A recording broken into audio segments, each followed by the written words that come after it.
तो 1/30 में वही पूछ रहे हैं कि अगर इलेक्ट्रॉन पॉजिट्रॉन पेयर बनाना है तो मिनिमम एनर्जी गामा फोटोन की कितनी होनी चाहिए। तो पिछले क्वेश्चन में मैंने आपको बताया 1.02 मिलियन इलेक्ट्रॉन वोल्ट से ज़्यादा होनी चाहिए। ठीक है, तो मिनिमम तो इतनी होनी चाहिए। ठीक, नेक्स्ट क्वेश्चन में कह रहे हैं कि गामा रे फोटोन है, उससे इलेक्ट्रॉन पॉजिट्रॉन पेयर बन रहा है। रेस्ट मास जो इलेक्ट्रॉन का 0.5 मिलियन इलेक्ट्रॉन वोल्ट है, और total kinetic energy of electron positron pair is 0.78 million electron volt है। तो गामा रे की एनर्जी कितनी होनी चाहिए। तो आप आराम से पहले समझो, ये जो गामा रेडिएशन है, इससे जब इलेक्ट्रॉन और पॉजिट्रॉन पेयर बनेंगे तो वो मूव भी कर रहे होंगे। तो गामा रे की जो टोटल एनर्जी है उसमें कौन कौन सी एनर्जी आएंगी। तो उसमें आएगी rest mass energy of electron, rest mass energy of positron, और उन दोनों की काइनेटिक एनर्जी। क्योंकि एनर्जी मास में कन्वर्ट हुआ है, तो इलेक्ट्रॉन को कुछ मास होता है तो उसकी वो भी तो एनर्जी से ही आया है। पॉजिट्रॉन का भी सेम मास होगा तो वो भी एनर्जी से आया होगा, और बाकी ये मूव कर रहे होंगे तो इनकी जो काइनेटिक एनर्जी है वो भी एनर्जी से आई होगी। तो इन दोनों की रेस्ट मास एनर्जी और इन दोनों की काइनेटिक एनर्जी का टोटल सम जो है वो गामा की टोटल एनर्जी के बराबर होना चाहिए। तो इलेक्ट्रॉन की रेस्ट मास एनर्जी कह रहे हैं 0.5 MeV है, तो इतनी ही एनर्जी पॉजिट्रॉन की भी रेस्ट मास एनर्जी होगी, क्योंकि दोनों का मास सेम होता है। और दोनों की टोटल काइनेटिक एनर्जी दी है 0.78 MeV।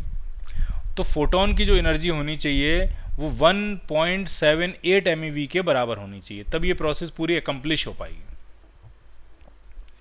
So your answer is D part. Next question में कह रहे हैं फास्ट न्यूट्रॉन्स को कैसे स्लो डाउन करेंगे। तो फास्ट न्यूट्रॉन को स्लो डाउन करने के लिए हम हैवी वाटर यूज़ करते हैं। ठीक, तो वो प्रोसेस क्या होती है। तो heavy water neutrons, fast moving neutrons जब हैवी वाटर के न्यूक्लियस से टकराते हैं, ठीक है, तो कोलिजन में जो है वो एनर्जी का एक्सचेंज हो जाता है और न्यूट्रॉन्स के पास कम एनर्जी बचती है। तो देखते हैं क्या क्या ऑप्शन बनेगा। The use of lead shielding, passing them through the water, elastic collision with heavy nuclei, applying a strong electric field. तो हैवी न्यूक्लियाई मतलब उससे थोड़ा सा हैवी होगा बस। ठीक है, हैवी वाटर हम यूज़ करते हैं। ठीक है, और कई बार ग्रेफाइट भी यूज़ करते हैं। तो आंसर आपका बनेगा C part, elastic collision with heavy nuclei, relatively heavy nuclei. ऐसा नहीं कि बहुत ही ज़्यादा हैवी न्यूक्लियाई से इलास्टिक कोलिजन करा दिया। ठीक है, पासिंग देम थ्रू वाटर भी हो सकता है। ठीक है, लेकिन उसका मेन पर्पज वही है कि रिलेटिवली हैवी न्यूक्लियाई से कोलिजन होना। तो इसलिए आंसर, बेहतर आंसर जो जाएगा वो सी पार्ट जाएगा। लेकिन अगर इस क्वेश्चन में हैवी न्यूक्लियाई का मतलब काफ़ी ज़्यादा हैवी न्यूक्लियाई, तो फिर ये आंसर नहीं बनेगा। फिर आंसर बेहतर क्या बनेगा, बी पार्ट। ठीक है, और मॉडरेटर की तरह हम हैवी वाटर को यूज़ करते भी हैं। ठीक है, और उसमें जब न्यूट्रॉन उस हैवी वाटर में से जब पास होता होगा तो हैवी वाटर के मॉलिक्यूल से टकराता होगा, और उसमें इलास्टिक कोलिजन्स होते होंगे जिसमें एनर्जी का ट्रांसफ़र हो जाता होगा, और जो न्यूट्रॉन्स हैं वो स्लो डाउन हो जाते होंगे।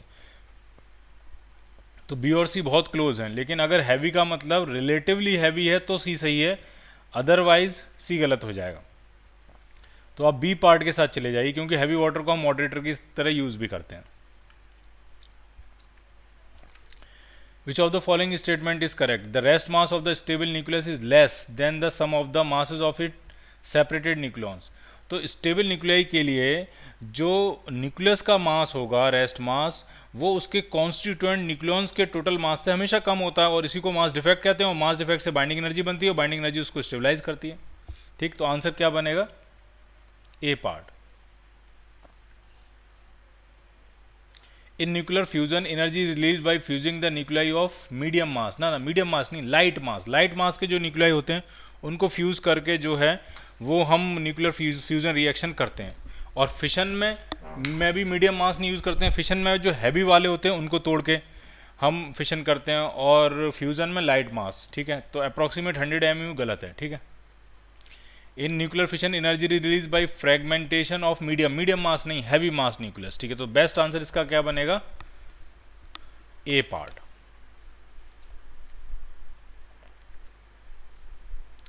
34 when microgram of matter is converted into energy, amount of energy release, कितनी एनर्जी रिलीज होगी, बहुत ही सिंपल है। कितना मास जो है 1 माइक्रोग्राम, 1 माइक्रोग्राम मतलब 10⁻⁻⁶, और उसको जब एनर्जी में कन्वर्ट करेंगे तो mc² 10⁻⁻⁶ इंटू c², c² होगा 9 इंटू 10⁻16। तो ये आपका आ जाएगा 9 इंटू 10⁻10 जूल, बी पार्ट। 135 में कह रहे हैं कि प्रोटॉन और प्रोटॉन के बीच में न्यूक्लियर फोर्स, न्यूट्रॉन और न्यूट्रॉन के बीच में न्यूक्लियर फोर्स, और प्रोटॉन और न्यूट्रॉन के बीच में nuclear force.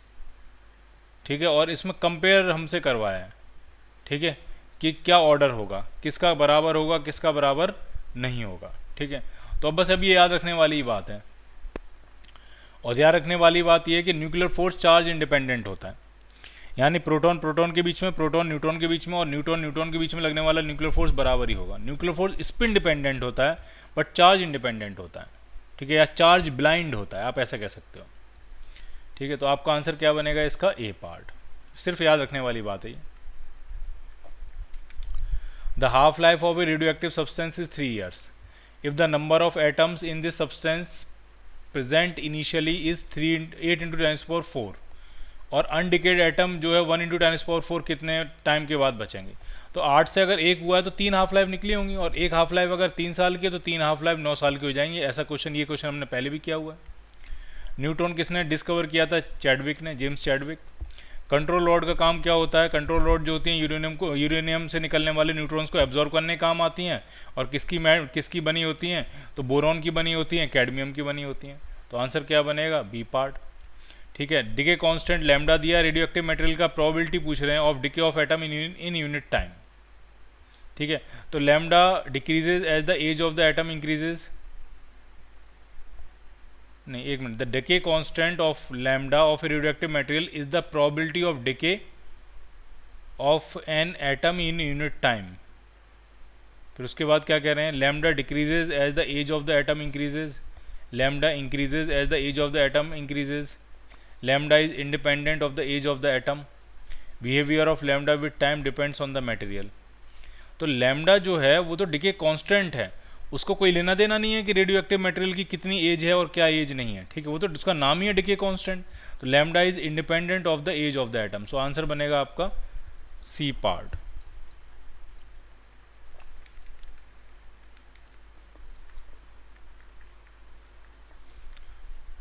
What was the fissionable material used in bomb dropped in Nagasaki? ठीक है, तो ये आप याद कर लेना।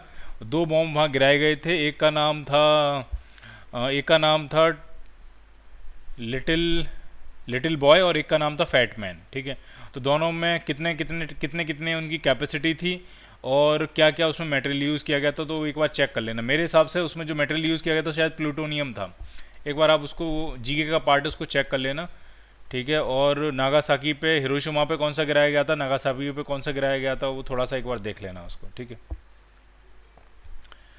The A star initially has 10⁻40 deuterons, it produces energy with the process. ये प्रोसेस आपको दी है, 2 ड्यूट्रॉन फ्यूज करके 1h3 बना रहे हैं, फिर 1h3 में 1 ड्यूट्रॉन और ऐड करके 2He4 बना रहे हैं। ऐसे ये न्यूक्लियर रिएक्शन है, यानी एक हीलियम का न्यूक्लियस बनने के लिए 3 ड्यूट्रॉन यूज हो जा रहे हैं। 3, 2 ने बन के तो 2 ने मिलकर तो 1h3 बनाया था, फिर 1h3 में एक और ड्यूट्रॉन यूज हुआ था, फिर 2He4 बनाया था। ठीक है, average power radiated by the star 10⁻16 वाट है।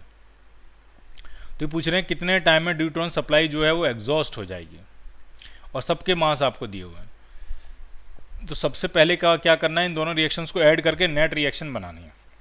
तो जब ऐसे आप इन दोनों रिएक्शंस को ऐड करोगे तो ये 1H3 से 1H3 क्या हो जाएगा? कैंसिल आउट हो जाएगा, और ये इक्वेशन बनेगी 3 टाइम्स 1H2। 3 1H2 ऐड होंगे तो 2He4 बनेगा, एक प्रोटॉन निकलेगा, प्रोटॉन मतलब 1H1, और एक न्यूट्रॉन निकलेगा, न्यूट्रॉन मतलब 0N1।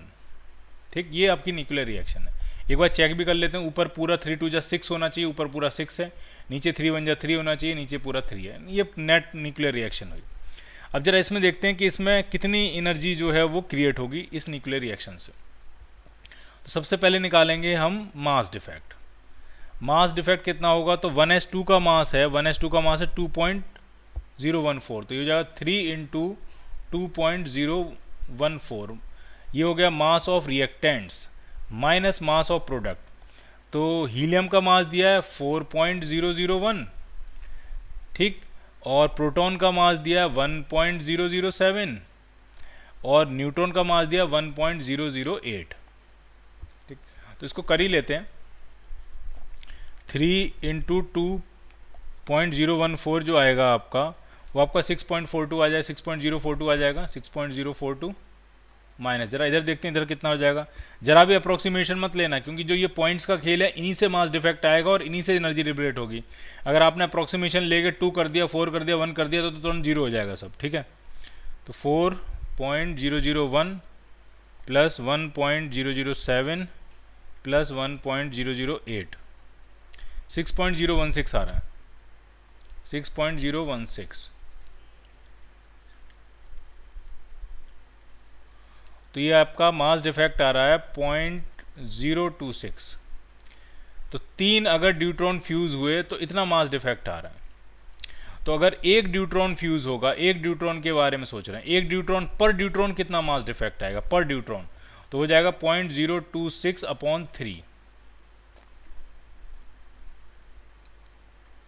तो ये आपका बनेगा 8.67 इंटू 10⁻⁻3।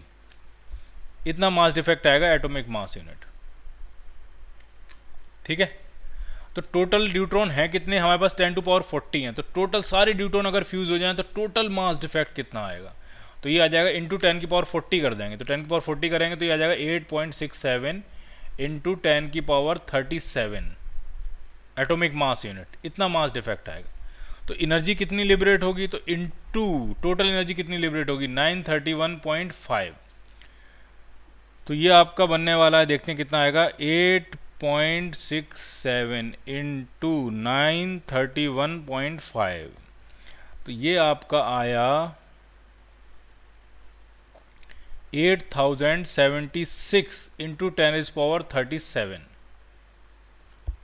ठीक है। एट मिलियन इलेक्ट्रॉन वोल्ट इतनी एनर्जी रिलीज होगी। अब मुझे इसको चाहिए जूल में, क्योंकि मेरा 10⁻16 जूल पर सेकंड के रेट से जो है वो स्टार एनर्जी डेसिपेट कर रहा है, 10⁻16 जूल पर सेकंड के रेट से। तो मुझे जूल में चाहिए, तो इसको जरा जूल में कन्वर्ट करें। जूल में कैसे कन्वर्ट करेंगे, थोड़ी बड़ी कैलकुलेशन है लेकिन है, क्या कर सकते हैं। तो ये आपका आ जाएगी 8076 इंटू 10⁻37 इंटू 10⁻6, तो ये तो हो गया मिलियन, इंटू 1.6 इंटू 10⁻19। इतने जूल एनर्जी जो है लिबरेट करेगा। और स्टार जो है वो 10⁻16 जूल के रेट से एनर्जी डेसिपेट कर रहा है, तो इतने सेकंड उसकी लाइफ आ जाएगी। ये आ जाएगा आंसर। आंसर सेकंड्स में दिया, हाँ आंसर सेकंड्स में दिया। अब जरा देखते हैं कितना आने वाला है। तो 10⁻⁻19 और 10⁻16, ये भी ऊपर पहुंच के -16 हो जाएगा। -16 और -19 जो होगा वो आपका होगा -35, ठीक है, 35 हो जाएगा। और +37 है, तो -35 और +37, तो +2 पावर यहाँ बचेगी, और 10⁻6, तो 10⁻8 आ जाएगा। अच्छा, और वैल्यूज़ क्या आएंगी, और वैल्यूज़ आएंगी 8076 इंटू 1.6 और इंटू 10⁻8, तो 8076 इंटू 1.6। तो अगर मैं इसको 8.076 लिखूं तो ये 10 की पावर कितना हो जाने वाला, 11। और इसको मल्टीप्लाई करेंगे तो एक 10 यहाँ से भी आ जाएगा, लगभग एक 10 यहाँ से भी आ जाएगा। तो 10 की पावर लगभग 12 सेकेंड्स जो है वो उस स्टार की टोटल लाइफ होगी, ठीक है। इतने टाइम तक वो एनर्जी दे सकता है, इग्निशन लाइफ।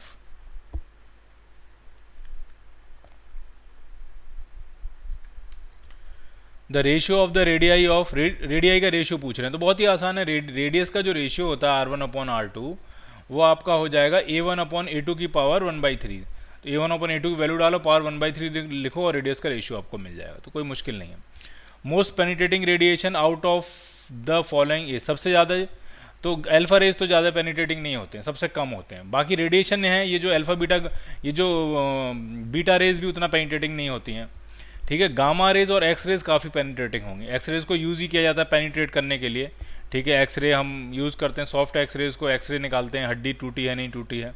और हार्ड रेज को यूज़ करते हैं कि मेटल की कहीं प्लेट अगर है या मेटल की कहीं रॉड है किसी बीम में, किसी कॉलम में कंक्रीट के, तो उसमें कहीं उसमें ब्रीकेज वगैरह तो नहीं है, वो सारी चीज़ें डिफेक्ट वगैरह फाइंड करने के लिए एक्स रेज का यूज़ किया जाता है।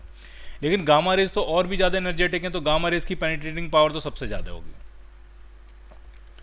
विच of the following is use as a moderator in nuclear reactor. Nuclear reactor में मॉडरेटर कौन यूज़ किया जाता है, heavy water. A free neutron decays into a proton and electron and anti neutrino. जब भी न्यूट्रॉन डिके होकर proton और electron बनाएगा तो उसके साथ एंटी न्यूट्रिनो भी निकलेगा, ठीक है। रिएक्शन होती है 0n1, जब ब्रेक होता है तो प्रोटॉन मतलब 1h1 बनाएगा, इसके साथ इलेक्ट्रॉन निकलेगा -1e0, और इलेक्ट्रॉन के साथ निकलता है एंटी न्यूट्रिनो। अगर पॉजिट्रॉन के साथ निकलता है न्यूट्रिनो, इलेक्ट्रॉन के साथ निकलता है anti neutrino. Stable nucleus that has the radius half of that of iron 56। Iron 56 की आधी रेडियस आपको बतानी है। तो अगर रेडियस आधी होगी तो जो एटॉमिक नंबर है वो कितना होना चाहिए, जरा बनाते हैं, ठीक है। मैं ऐसा बनाता हूँ, तो R1/R2 जो है वो आपका A1/A2 की पावर 1/3 होना चाहिए। अब अगर रेडियस आधी है, ठीक है, तो अगर ये रेशियो हाफ है,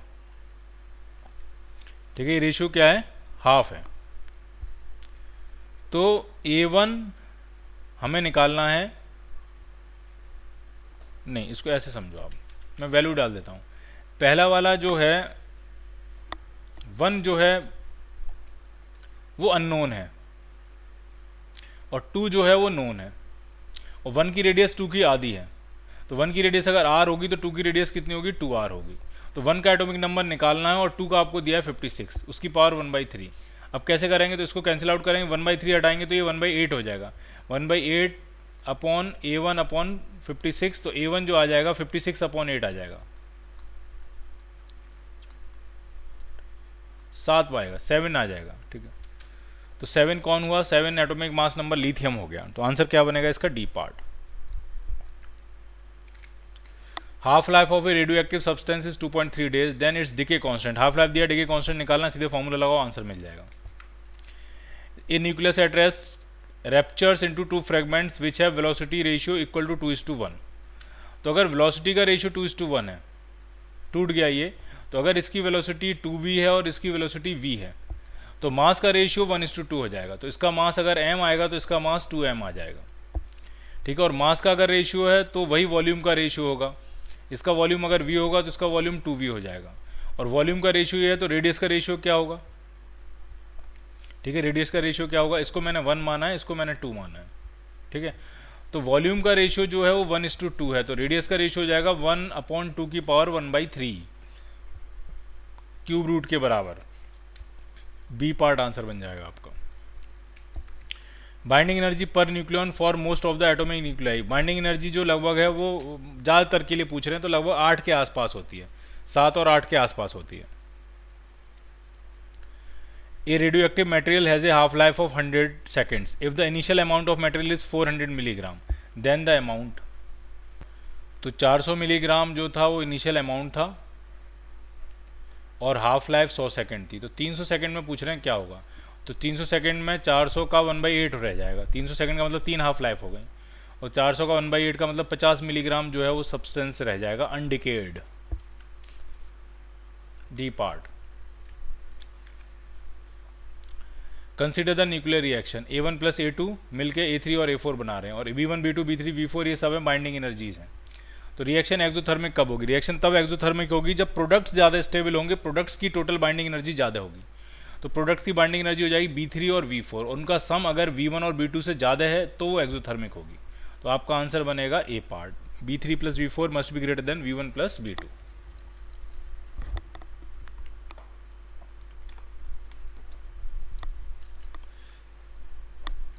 A radioactive material decays into a material Y.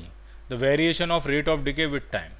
तो रेट ऑफ डिके बिल्कुल वैसे ही वेरी करेगा जैसे कि नंबर ऑफ न्यूक्लियाई डिके होते हैं, क्योंकि रेट ऑफ डिके होता तो नंबर ऑफ न्यूक्लियाई के ही प्रोपोर्शनल है। रेट ऑफ डिके की फॉर्मूला क्या होता है, लैम्डा एन। तो एन जैसे टाइम के साथ वेरी करेगा वैसे ही रेट ऑफ डिके भी वेरी करेगा। तो एन टाइम के साथ एक्सपोनेंशियली डिक्रीज करेगा तो रेट ऑफ डिके भी एक्सपोनेंशियली डिक्रीज करेगा। D part. When an electron positron pair annelids, energy कितनी लिबरेट होगी, ठीक। तो इलेक्ट्रॉन का मास दिया है और सी की वैल्यू दी है, तो इलेक्ट्रॉन का मास जितना होता है उतना ही प्रोटॉन का पॉजिट्रॉन का मास होता है। अगर दोनों एनिलेट कर रहे हैं तो टोटल मास जो डिफेक्ट आ जाएगा वो 2 टाइम्स मास ऑफ इलेक्ट्रॉन, यानी 2 × 9 × 10⁻³ kg, इतना मास डिफेक्ट हो जाएगा। और ये मास डिफेक्ट एनर्जी में कन्वर्ट हो रहा है, तो क्या फॉर्मूला लगाएंगे, डेल्टा m × c²। तो ये आपका आ जाएगा 9 टू जा 18 इंटू 10⁻⁻31 और इंटू सी स्क्वायर। तो सी स्क्वायर जो हो जाएगा वो 3 3 जा 9 इंटू 10⁻16 हो जाएगा। ठीक है, तो आप ज़रा इसको मल्टीप्लाई करोगे तो 10 की पावर पहले बताओ कितना आ रहा है। तो 10 की पावर आपका आएगा, ये एक ज़ीरो यहाँ से भी मिल जाएगा इनको, ठीक है, इवन 2 जीरो यहाँ से मिल जाएंगे, 2 जीरो यहाँ से मिल जाएंगे। तो ये हो जाएगा आपका पावर 18 और ये 18 है और ये 31 है, तो माइनस 13 पावर आ जाएगी। तो ये आंसर बनेगा 1.6 into 10⁻13 joule, A part. Masses of 2 isobar, ये 2 आइसोबार के मासेज आपको दिए हैं। It can be concluded from this data that, दोनों स्टेबल हैं, कौन ज़्यादा स्टेबल है क्या है देख लेते हैं। तो एक है कॉपर 64 और एक है जिंक 64। इसका जो मास दिया वो 63.9298 है और इसका मास दिया है 63.9292 है, 9292। तो इसका मास कम है, ज़्यादा कम है, तो इसका मतलब ये ज़्यादा स्टेबल रहा होगा, ये ज़्यादा स्टेबल रहा होगा। इसका मतलब कॉपर अगर डिके होना तो कॉपर हो सकता है रेडियो एक्टिव हो और वो जिंक में डिके हो सकता है, क्योंकि जिंक ज़्यादा स्टेबल है। जिंक का मास कम है, जिंक में मास डिफेक्ट ज़्यादा रहा होगा, जिंक ज़्यादा स्टेबल है। ठीक, तो कॉपर जो है वो रेडियो एक्टिव होगा और वो डिके हो सकता है जिंक में। अच्छा, जिंक में डिके होने के लिए क्या डिके होना चाहिए, तो कॉपर का है 29 और जिंक का है 30, तो बीटा माइनस डिके होगा। ठीक है, तो copper 64 is radio active decaying into zinc 64 through beta decay. So your answer is D part. ये बात समझ में आ रही है, जिंक का मास कम है, इसका मतलब अगर हम इंडिविजुअल न्यूक्लियॉन्स को मिला के जिंक बनाएंगे तो उसमें मास डिफेक्ट ज़्यादा होगा, तो वो ज़्यादा स्टेबल होगा। In nuclear reactions there is a conservation of, अब ये फिर से वही क्वेश्चन आ गया, मैं फिर से वही बता रहा हूँ कि मास और एनर्जी अगर मिला के बोला है एंड मोमेंटम तो आंसर डी पार्ट बन जाएगा, और अगर मास अलग एनर्जी अलग मोमेंटम अलग तो फिर आंसर सी चला जाएगा। मेरे हिसाब से डी पार्ट आंसर बन जाएगा। बाइंडिंग एनर्जी पर न्यूक्लियॉन आपको दी हुई है, ड्यूट्रॉन की भी दी हुई है और हीलियम न्यूक्लियस की भी दी हुई है, और 2 ड्यूट्रॉन कंबाइन करके सिंगल हीलियम न्यूक्लियस बना रहे हैं। एनर्जी कितनी रिलीज होगी ये पूछ रहे हैं, तो बना लेते हैं, क्वेश्चन लिख लेते हैं। 1H2 प्लस 1H2 और ये दोनों कंबाइन होकर क्या बनाएंगे, 2He4। ठीक, तो बाइंडिंग एनर्जी दी है, तो बाइंडिंग एनर्जी पर न्यूक्लियॉन दी है, तो इसकी बाइंडिंग एनर्जी कितनी हो जाएगी, तो 2 इंटू 1.1, और इसी तरह से इसकी बाइंडिंग एनर्जी कितनी हो जाएगी, 2 इंटू 1.1, और इसकी बाइंडिंग एनर्जी कितनी हो जाएगी, 4 इंटू 7। और Q वैल्यू जो होती है एक्सोथर्मिक रिएक्शन की वो होती है binding energy of products, product ज़्यादा स्टेबल होने चाहिए तभी एक्सोथर्मिक होगी, minus binding energy of reactants. तो ये आ जाएगा आपका 28 minus 4.4 that is 23.6, C part answer बन जाएगा।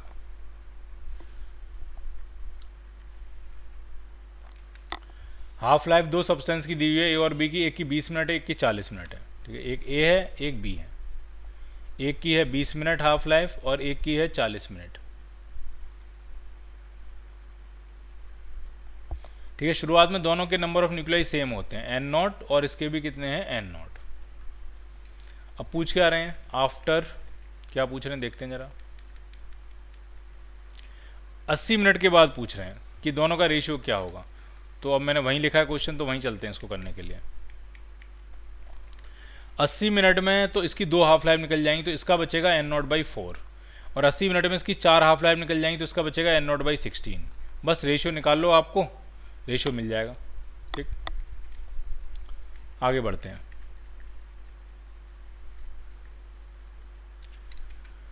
Complete the equation for the following fission reaction. ठीक है, इक्वेशन बना लेते हैं, कोई मुश्किल नहीं है। ऊपर कितना है, ऊपर है 236, तो इधर भी 236 होना चाहिए। अब ये 235 प्लस 1 236, उधर 90 है, तो 236 इधर होने के लिए अब इधर 146 और होना चाहिए। अब जरा देखते हैं 146 कहाँ हो सकता है। 146 यहाँ हो सकता है, 146 कैसे, 143 ये और 3 न्यूट्रॉन है, तो 146 हो सकता है, और किसी में 146 नहीं होगा, तो यही आपका आंसर बन जाएगा। Nuclear force is mediated by proton, neutron, electron, pion. तो पाई मेसॉन होता है वो, ठीक है, पाइऑन नहीं होता, पाई मेसॉन होता है। तो न्यूक्लियर फोर्स जो है वो पाई मेसॉन से मीडिएट होता है, पाइऑन नहीं, पाई मेसॉन उसको बोलना चाहिए। ठीक है, पॉजिटिव पाई मेसॉन, नेगेटिव पाई मेसॉन, ये न्यूक्लियर फोर्स एक्सचेंज फोर्स होता है न्यूक्लियर फोर्स, और उसमें पाई मेसॉन्स का एक्सचेंज होता रहता है, और जिससे कि न्यूक्लियर फोर्स क्रिएट होता है। न्यूक्लियर फोर्स चार्ज इंडिपेंडेंट होता है, एक क्वेश्चन आया था वहाँ हमने देखा था, चार्ज इंडिपेंडेंट होता है, चार्ज ब्लाइंड होता है, बट स्पिन डिपेंडेंट होता है। ठीक है, तो ए पार्ट आंसर बनेगा। लॉन्ग रेंज होता नहीं, शॉर्ट रेंज होता है, और स्ट्रेंथ में इक्वल नहीं होता है, स्ट्रेंथ में सबसे ज़्यादा स्ट्रांग होता है लेकिन शॉर्ट रेंज में। V is the volume of nucleus and A is the mass number. तो जो वॉल्यूम होता है वो मास नंबर के प्रोपोर्शनल होता है, तो वहीं से रेडियस जो आई थी वो मास नंबर की पावर 1/3 के प्रोपोर्शनल आ गई थी। C part, which one of the following has the rest mass greater than the others. ठीक है, तो इलेक्ट्रॉन है, फोटोन है, पॉजिट्रॉन है और पाई मेसॉन है। ठीक है, तो अब ये तो जीके वाला है, तो आप एक बार, तो इन चारों में जो हाईएस्ट रेस्ट मास है तो एक बार मैं आपको बता देता हूँ, इलेक्ट्रॉन और पॉजिट्रॉन। इलेक्ट्रॉन ये हो जाएगा और पॉजिट्रॉन आपका ये हो जाएगा। इलेक्ट्रॉन और पॉजिट्रॉन का रेस्ट मास बराबर होता है और उनका जो रेस्ट मास एनर्जी होती है वो 0.51 मिलियन इलेक्ट्रॉन वोल्ट होती है। 0.51 MeV जो है वो रेस्ट मास एनर्जी, यानी रेस्ट मास को अगर हम एनर्जी में कन्वर्ट करें = mc² लगा के, तो रेस्ट मास जो एनर्जी है वो 0.51 मिलियन इलेक्ट्रॉन वोल्ट है। ठीक, क्लियर। और इसी तरह से जो पाई मेसॉन होता है, पाई मेसॉन पॉजिटिव, पाई मेसॉन नेगेटिव, कई बार उसको शॉर्ट में पाइओन भी कह देते हैं। ठीक है, और पाई मेसॉन 0। ठीक है, तो इन दोनों का जो रेस्ट मास होता है या रेस्ट मास एनर्जी जो होती है वो अराउंड 139 मिलियन इलेक्ट्रॉन वोल्ट होती है, और इसकी जो रेस्ट मास एनर्जी होती है वो अराउंड 135 मिलियन इलेक्ट्रॉन वोल्ट होती है। ठीक है, तो रेस्ट मास एनर्जी ज़्यादा है तो इसका मतलब रेस्ट मास भी बहुत ज़्यादा होगा। तो इन सब में सबसे ज़्यादा रेस्ट मास होगा पाई मेसॉन का, जबकि फोटोन का रेस्ट मास 0 होता है। फोटोन का कोई रेस्ट मास नहीं होता है। हाफ लाइफ और डिसइंटीग्रेशन कांस्टेंट में क्या रिलेशन है कि हाफ लाइफ जो होती है वो ln2 डिसइंटीग्रेशन कांस्टेंट होता है, तो ये रिलेशन आपका बन जाएगा। हाफ लाइफ 5 मिनट दी है और 20 मिनट बाद पूछ रहे हैं कितना अमाउंट रह जाएगा। The amount of substance decaying in 20 minute, 20 minute में कितना डिके हो जाएगा। तो पहले 5 मिनट में आधा डिके हो जाएगा, 50% डिके हो जाएगा। अगले 5 मिनट में अब जो 50% बचा उसका 25% डिके हो जाएगा, मतलब उसका भी आधा डिके हो जाएगा। फिर अगले 5 मिनट में अब जो 25% बचा उसका भी आधा, यानी 12.5% डिके हो गया होगा। और अगले 5 मिनट में 12.5 का भी, यानी 6.25%, 6.25% डिके हो गया होगा। यानी फाइनल जो बचेगा 4 हाफ लाइफ के बाद वो 6.25% बचेगा। तो चला कितना गया होगा, तो चला गया होगा आपका 93.75% जो है वो डिके हो गया होगा 4 हाफ लाइफ में। ए पार्ट सिंपल है, इसमें ये पूछ रहे हैं प्रोटॉन्स कितने, न्यूट्रॉन्स कितने, बहुत ही आसान है, कर लोगे आप। ठीक है, R1 और R2 का रेशियो पूछ रहे हैं, अगर मास नंबर का रेशियो 64 और 27, तो R1/R2 जो होगा वो A1/A2 की पावर 1/3 के बराबर होगा। ये पार्ट आंसर बन जाएगा। Atoms, different number of protons, same number of neutrons, उनको कहते हैं आइसोटोन्स। ट्राइटोन एटम कैप्चर से प्रोटॉन, यानी 1H3 जो है अगर एक प्रोटॉन कैप्चर कर ले, 1H1 को कैप्चर कर ले, तो क्या बन जाएगा, अल्फा पार्टिकल बन जाएगा, 2He4। C part.